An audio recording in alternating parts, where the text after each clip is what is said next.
Hello everybody, I'm Dylan Garcia and welcome to my presentation about human-centered design and how you can apply it to your business.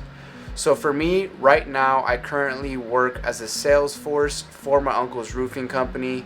And so the first phase on how to get this started and implemented into your business is the inspiration phase.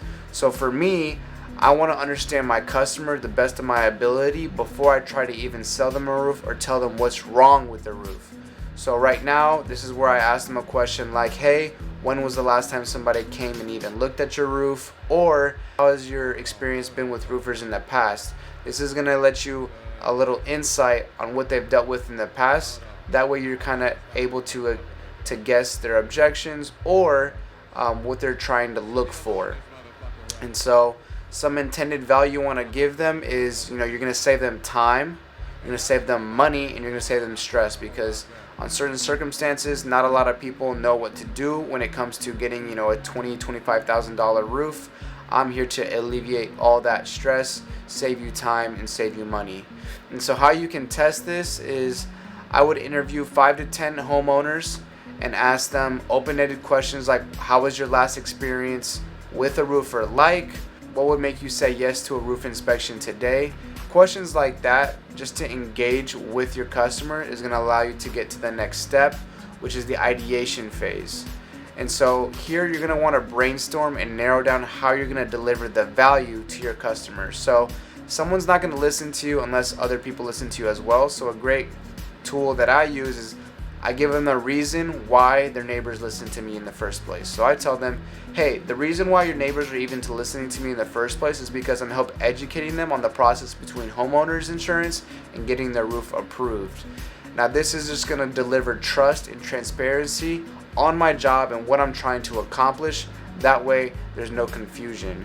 And so how you can test this is I would create 2 to 3 different pitches, a casual one, a professional one, and a neighborhood one. That way you're getting all 3 sectors and seeing which works best in your given community.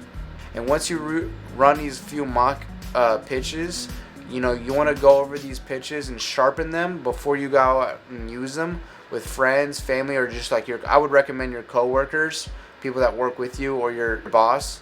So go over it with them, get their feedback, and sharpen your tools to the best of your ability, and then go out and try them. Then once you get your reactions, you will know which works best, and this leads me to my third point, which is the implementation phase. So now you're going to turn the best ideas into a system that works, that you can teach other people. So there's a difference between being really good at sales and being really good at teaching how to sell. 2 different skills that people really underestimate in the industry. So once you figure out what works on the doors or what works when you talk to your customers, you're going to write that down, copy that, and paste it over to a PowerPoint or slides. That way you're able to show, if you got a team, you can show your team what to say or what to expect to hear from the customers. That way they have a bag full of tools that they have to use with the customer. And so a way you can test this is choose a neighborhood, choose a section in your area, and knock there for a week and really just go over your pitch with them.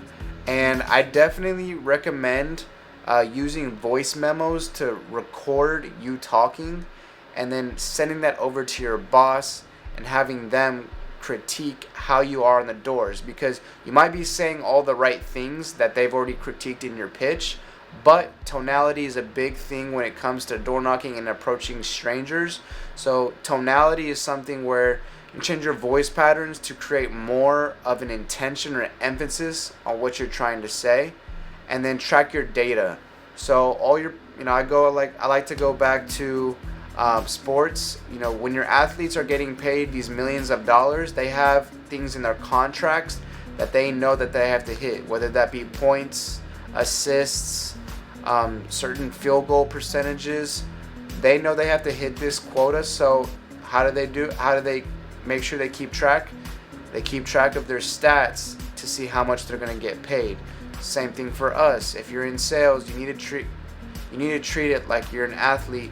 You need to keep track of everything you're doing. So for me, I have the Counter app You can get on the App Store, and essentially you can create your own categories, and then you can tally how many times you do a certain category. So for me, I categorize my hours that I work, the people that I talk to, the leads that I get, and the sales that I get. So 4 categories that I track, and then I know that every 100 doors I hit, I know I'm going to at least get 2 sales, because 1 out of every 10 people that I conversate with, I get 1 deal signed, and then 2 out of those 10 deals ultimately hit. That's been my ratio. So for every 100 people that I actually, not 100 doors that I knock, but 100 people that I actually talk to, I'm getting 2 roofs sold.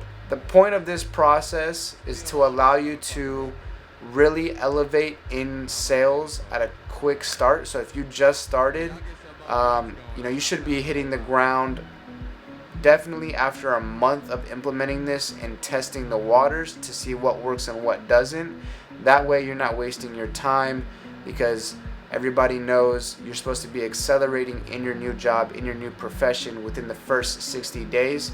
And if you're not doing that, something's not right. And as well, this just creates a sense of culture, because once people see you're doing well yourself, they're going to start asking you questions. And if you're able to teach them how to make money just like you, that just shows you care and that there's a culture involved, and there's a step-by-step process that is really healthy within the company, and people want to be a part of that.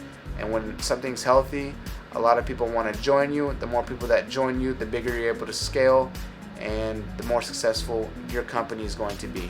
So thank you guys for watching, and have a blessed rest of y'all's day.